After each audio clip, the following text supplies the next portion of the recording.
জয় গৌর, জয় নিতাই। আজ 8ই জ্যৈষ্ঠ 1432 23শে মে 2025 শুক্রবার, একাদশী অপরা।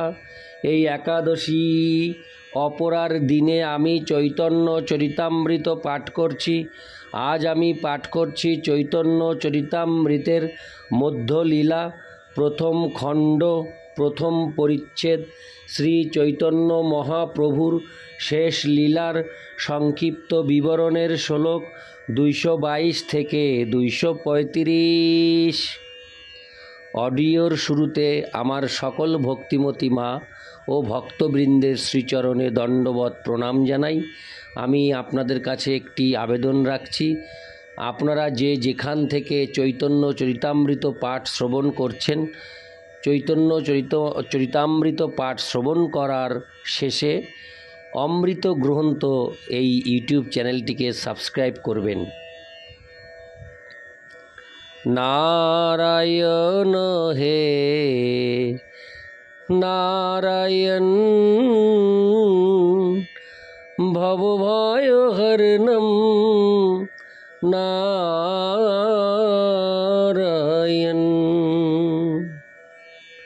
শ্লোক 222।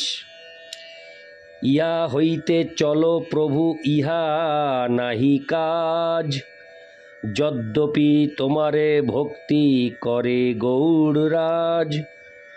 প্রভু, যদিও বাংলার নবাব হুসেন শাহ তোমাকে অত্যন্ত শ্রদ্ধা করেন, তবুও যেহেতু তোমার এখানে আর কোনো কাজ নেই, তাই আর এখানে থেকো না। ইতি শ্লোক 222। শ্লোক 223। তথাপি যবন জাতি না করি প্রতীতি, তীর্থযাত্রায় এত সংঘট্ট ভালো নহে রীতি। শ্লোকার্থ: যদিও নবাব তোমার প্রতি শ্রদ্ধা পরায়ণ, কিন্তু তবুও জাতিতে সে যবন এবং তাকে বিশ্বাস করা উচিত নয়। আমাদের মনে হয় বৃন্দাবনের তীর্থযাত্রায় যখন আপনি যাচ্ছেন, তখন এত লোকের আপনার সঙ্গে যাওয়া ঠিক হবে না। ইতি শ্লোক 223। শ্লোক 224। যার সঙ্গে চলে এই লোক লক্ষ কোটি, বৃন্দাবন যাত্রার এ নহে পরিপাঠি। শ্লোকার্থ: প্রভু, হাজার হাজার লোক সঙ্গে নিয়ে বৃন্দাবনে তীর্থযাত্রা করতে যাওয়া ঠিক নয়। তাৎপর্য: কখনো কখনো ব্যবসা করার জন্য বহু লোক নিয়ে তীর্থ ভ্রমণ করা হয় এবং তাদের কাছ থেকে টাকা সংগ্রহ করা হয়, তাই এটি বেশ ভালো ব্যবসা। কিন্তু শ্রীল রূপ গোস্বামী ও শ্রীল সনাতন গোস্বামী মহাপ্রভুকে বলেছিলেন এত লোক সঙ্গে নিয়ে তীর্থযাত্রায় না যেতে। প্রকৃতপক্ষে শ্রীচৈতন্য মহাপ্রভু যখন বৃন্দাবনে গিয়েছিলেন, তখন তিনি একলাই গিয়েছিলেন এবং ভক্তদের অনুরোধে মাত্র একজন সেবক সঙ্গে গিয়ে সঙ্গে নিয়েছিলেন। ইতি শ্লোক 224। শ্লোক 225। যদ্যপি বস্তুত প্রভুর কিছু নাহি ভয়, তথাপি লৌকিক লীলা লোক চেষ্টাময়। শ্লোকার্থ: যদিও শ্রী চৈতন্য মহাপ্রভু হচ্ছেন পরমেশ্বর ভগবান শ্রীকৃষ্ণ স্বয়ং এবং তাই তার কোনো ভয় ছিল না, তবুও মানুষকে শিক্ষা দেওয়ার জন্য তিনি সাধারণ মানুষের মতো আচরণ করেছিলেন। ইতি শ্লোক 225। শ্লোক 226।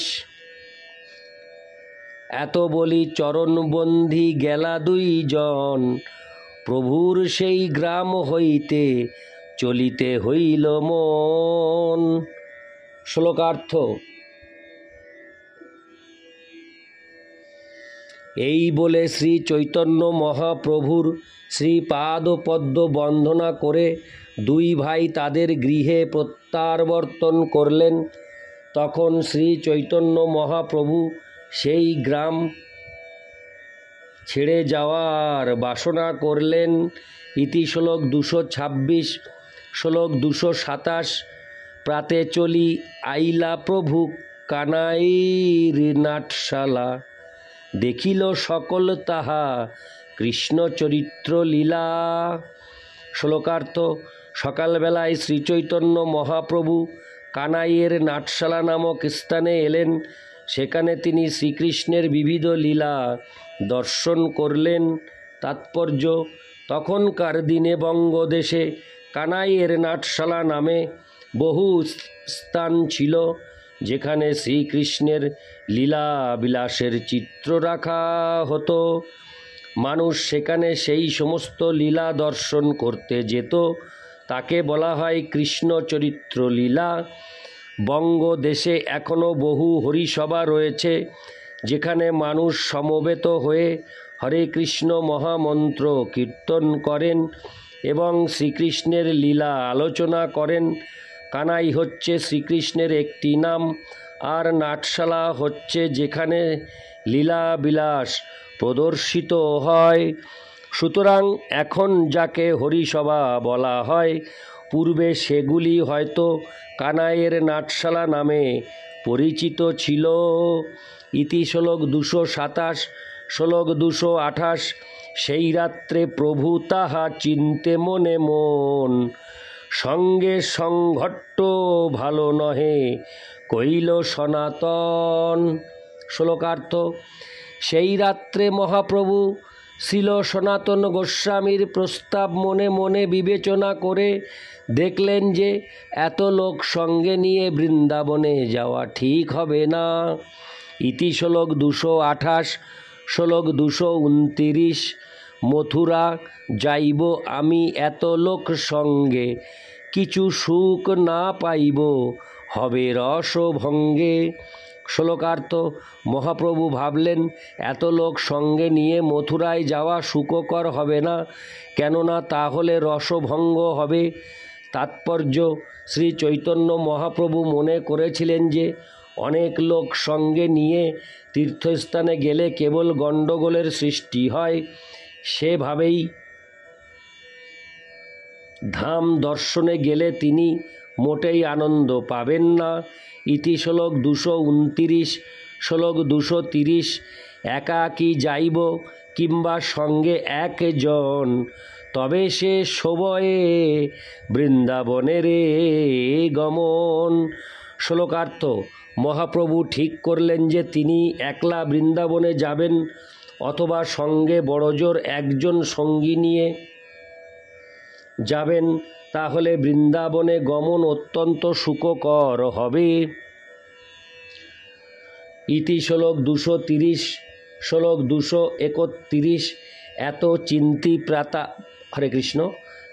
চিন্তি প্রাতকালে গঙ্গা স্নান করি, নীলাচলে যাব বলি চলিলা গৌর হরি। শ্লোকার্থ: মনে মনে এভাবেই বিবেচনা করে মহাপ্রভু সকালে গঙ্গা স্নান করলেন এবং আমি নীলাচলে যাব বলে নীলাচলের দিকে যাত্রা করলেন। ইতি শ্লোক 231। শ্লোক 232। এই মতো চলি চলি আইলা শান্তিপুরে, দিন 5-7 রহিলা আচার্যের ঘরে। শ্লোকার্থ: পদব্রজে চলতে চলতে শ্রীচৈতন্য মহাপ্রভু শান্তিপুরে এলেন এবং শ্রী অদ্বৈত আচার্যের গৃহে 5-7 দিন থাকলেন। ইতি শ্লোক 232। শ্লোক 233। শচীদেবী আনি তারে কইল নমস্কার, 7 দিন তার ঠাঙ্গি ভিক্ষা ব্যবহার। শ্লোকার্থ: সেই সুযোগে শ্রী অদ্বৈত আচার্য প্রভু শচী মাতাকে সেখানে আনালেন এবং শচী মাতা 7 দিন তার বাড়িতে থেকে শ্রী চৈতন্য মহাপ্রভুর জন্য রান্না করলেন।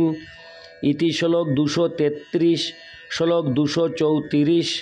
তার আজ্ঞা লঙ্ঘা পুন করিলা গমনে, বিনয় করিয়া বিদায় দিল ভক্তগণে। শ্লোকার্থ। তার মায়ের অনুমতি নিয়ে শ্রী চৈতন্য মহাপ্রভু জগন্নাথ পুরীর দিকে যাত্রা করলেন। ভক্তরা যখন তার অনুগমন করছিল তখন তিনি বিনীতভাবে তাদের গৃহে ফিরে যেতে অনুরোধ করে তাদের কাছ থেকে বিদায় নিলেন। ইতি শ্লোক 234। শ্লোক 235।